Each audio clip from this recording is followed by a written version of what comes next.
si nombreux aujourd'hui. Donc, comme dit en introduction, nous allons parler un peu de prévision des ventes aujourd'hui. Donc, Fanjoan, si tu veux peut-être déjà nous présenter ProSol.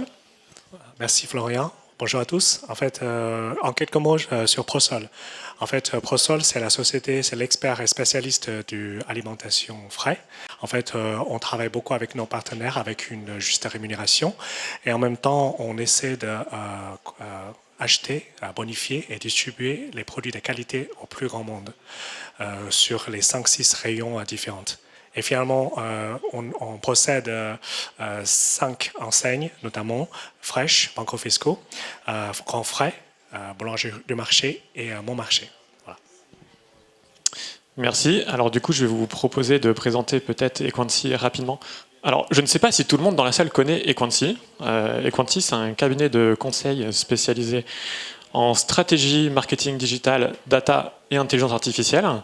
Donc, cette société, elle a un peu plus de 20 ans aujourd'hui d'existence, avec plus de 200 consultants et une présence, alors ça va être difficile pour moi de le montrer avec ma main, mais internationale, essentiellement basée à Paris.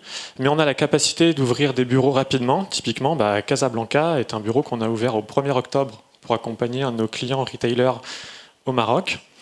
Et la particularité d'Equanti, s'il faut retenir quelque chose, c'est ça, c'est qu'on est en capacité de vous accompagner de bout en bout. Sur les 200 personnes qui constituent notre effectif, nous avons à peu près la moitié des gens qui sont des gens qui font de la stratégie, donc capables de définir avec vous vos roadmaps, les cadrages, les cas d'usage qui sont nécessaires. Et nous avons une équipe dans laquelle je suis, on va dire de data doers, qui, eux, ont la capacité à réaliser vos projets. Data engineering, data science, data analytics, on sait tout faire de bout en bout. Super, on fait la transition sur les cas d'usage lui-même. Je pense que la prévision, on n'a pas besoin de répéter trop. En fait, c'est une problématique classique et important pour l'ensemble des enseignes, pour l'ensemble des distributeurs. Parce que les magasins ont besoin de faire la commande et il faut faire la commande correcte. Okay, il y a 3 bénéfices qu'on attendait de ce projet de prévision précise pour proposer la commande. Notamment, le premier bénéfice, c'est d'améliorer la trésorerie grâce à la réduction des stocks. Parce que chez nous, on essaie de faire quasiment des zéro stock, notamment dans le fruit et légumes. C'est un avantage, c'est une capacité assez importante. La deuxième, c'est notamment d'améliorer la satisfaction client avec moins de ruptures et ruptures de stock et des produits toujours frais. Voilà, ça c'est ultra important quand les clients viennent chez nous. On aimerait bien qu'ils voient que les marchandises sont disponibles, ils sont frais. Ça veut dire qu'on va commander pas plus ni trop ni pas assez. Okay, et finalement, il y a aussi un sujet de réduction de gaspillage et contribuer à la rentabilité de l'entreprise. Parce que quand on jette moins, on est plus rentable. Voilà, ça, c'est les 3 bénéfices qu'on attendait de ce projet. Florian, oui. Ok, ici, je vous présente un tout petit peu le processus de travail quotidien dans notre magasin. En fait, quand les clients ils viennent dans nos magasins, ils achètent. Du coup, nos responsables de rayon, il va observer le comportement du client, il va décider combien de marchandises ils vont acheter pour J+2. Et après, il fait ses commandes tous les jours. Et notre magasin sont livrés tous les jours. Et c'est aussi pour ça qu'on a besoin des prévisions assez agiles, assez réactives pour ça. Tout d'abord, on utilise les algorithmes de machine learning pour prédire le volume de vente et des produits dans chaque magasin, pour chaque produit. Okay, c'est très précis. L'information sera combinée avec le stock restant et aussi les règles de gestion des calculs pour calculer le volume de commandes recommandées. Okay, et lors du passage de commande, en fait, les responsables de rayon, ils reçoivent notre recommandation dans le système de ERP. Du coup, ils voient le volume de commandes à recommander. Et après, il peut soit l'accepter, ça veut dire qu'il a que cliqué sur le bouton, ou soit il peut refuser, ça veut dire qu'il peut le modifier. Voilà, ça, c'est à peu près le processus. En fait, voilà, je pense que je ne vais pas rentrer trop en détail, mais un des points douloureux, un point irritant dans notre magasin, c'est qu'avant, sans recommandation de commande, les gens doivent balayer chaque ligne. Et dans un magasin, on a 400-500 référentiels pour chaque rayon. Du coup, il passe énormément de temps dans la préparation de ces commandes. Et déjà, avec cette proposition qui est précise, du coup, il économise du temps. On va parler de ça un petit peu plus tard. Okay. C'est un slide un peu lourd. Ok, je ne vais pas balayer tout ça. En fait, de logique verticale, ok, ça c'est le processus classique de tous les projets de prévision. Hein. Du coup, on a la partie collectionner les données, nettoyage, feature engineering, test, optimisation, déploiement et optimisation continue MLOps. En fait, quand on travaille sur ce projet-là, on a défini les missions en horizontale. Ça veut dire qu'en fait, pour chaque tâche, il y a des sous-tâches à faire. Okay. On cherchait de ne pas tout faire en même temps, parce que c'est l'esprit agilité, on ne va pas rentrer en détail. La partie vert clair, c'est la partie que ProSol, l'équipe Data Science, a bien réussi à faire par eux-mêmes, notamment toute la préparation des données de basique, les algorithmes statistiques, comme vous voyez, ARIMA, les choses exponential smoothing, voilà tout ça. La partie architecture, data warehouse, data lake, poussée sur les systèmes IAPI et tout ça, et finalement toutes les optimisations avec les indicateurs classiques. Par contre, quand on a déployé cette modèle, on a eu la difficulté sur à peu près 20 à 30% des séries. Parce qu'en fait, la qualité de prévision ne sont pas assez bonnes pour nos magasins. Et du coup, on pense que le problème reste sur le choix d'algorithme et la méthodologie d'entraînement. C'est aussi pour ça qu'on avait sollicité Equincy pour travailler sur la partie vert foncé. Et finalement, pour terminer, on avait aussi identifié avec Equincy toute la partie rouge. Ça sera la perspective de notre future collaboration ou les collaborations en cours. Je donne la parole à Florian. Merci Fadjan pour cette overview. On va rester sur ce slide, mais restez surtout avec moi. Donc, pour vous donner peut-être un peu plus de concret, comment ça se déroule tout ça.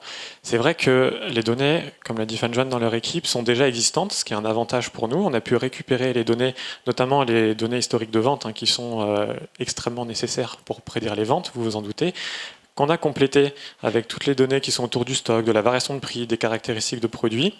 Et peut-être quelque chose d'un peu différenciant, c'est qu'avant d'arriver aux algorithmes, en fonction des algos qu'on va utiliser, il y a différentes techniques de transformation de données qui sont plus ou moins pertinentes. Et donc typiquement, nous, ce qu'on a fait, c'est qu'on a fait des étapes de feature engineering complémentaires avec des moyennes mobiles, des Bollinger, bon, des trucs un peu techniques que les data scientists adorent faire. Et ensuite, ce qu'on a fait, et je pense que c'est là la grande valeur ajoutée du projet, c'est de passer des techniques de statistiques un peu historiques qui fonctionnent. ARIMA, les dérivés, les lissages exponentiels, ça fonctionne. Mais aujourd'hui, c'est plus vraiment des méthodes qui sont à l'état de l'art. Et comme l'a dit Fadjan, ce qu'on cherche, c'est pas prédire, c'est prédire correctement.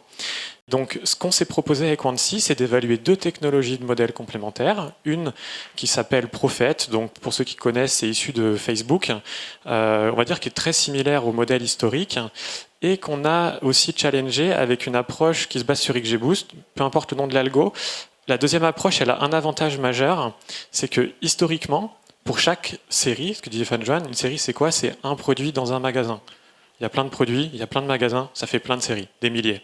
Et en fait, l'idée, c'était de se dire, est-ce qu'on peut créer un modèle qui soit capable de prédire d'un coup plusieurs quantités de produits pour plusieurs magasins? Et c'est ce qu'on a fait dans ce projet, et je pense que c'est une extrême valeur ajoutée. Je vous propose d'ailleurs de voir quelques résultats.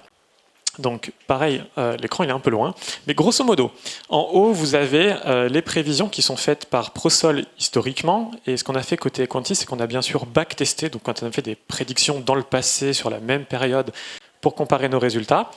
Première chose, en haut à gauche de l'écran, vous avez des métriques de performance. On va s'intéresser sur celle qui s'appelle RMSE, peu importe ce que ça veut dire, quand on est proche de 0, la prédiction est parfaite, et plus on monte, moins elle est bonne. Donc ce qu'on voit, c'est que côté ProSol, on est autour de 11,7. Avec l'approche des Quantsy, on est à 9,5. Ok, bingo, on a amélioré de 20% la capacité prédictive sur ce produit. Bon, c'est le cas sur l'ensemble des produits, mais là c'est bien pour illustrer. Deuxième point, on voit aussi qu'on a quelques discontinuités dans les prévisions qui sont en rouge sur la série de ProSol. Donc là, c'est plutôt lié peut-être à des erreurs un peu de pipeline qui n'ont pas résolu certaines prédictions. Là où avec l'approche qu'on propose, tous les jours sont prédits sans exception. Un dernier point sur lequel je veux insister, si on regarde les zones qui sont colorées, typiquement en rouge et en vert, en fait en rouge, on a un gros problème qui évidemment contribue à la performance de la série côté ProSol, c'est autour du 1er mai, donc 1er mai, jour férié égale comportement un peu différent des gens. Et donc là, les approches un peu traditionnelles ont du mal à attraper voilà, tout ce qui est un peu atypique. C'est ce qui fait le gros pic rouge. Alors que si vous regardez l'équivalent en dessous sur la série, des Quanti, ça marche plutôt bien. Donc, a priori, on est content. Et juste peut-être une dernière chose à expliquer qui est pas évidente sur le slide. Si vous regardez la légende, le graphe en haut il s'appelle ProSol J1 et en dessous il s'appelle Equancy J14.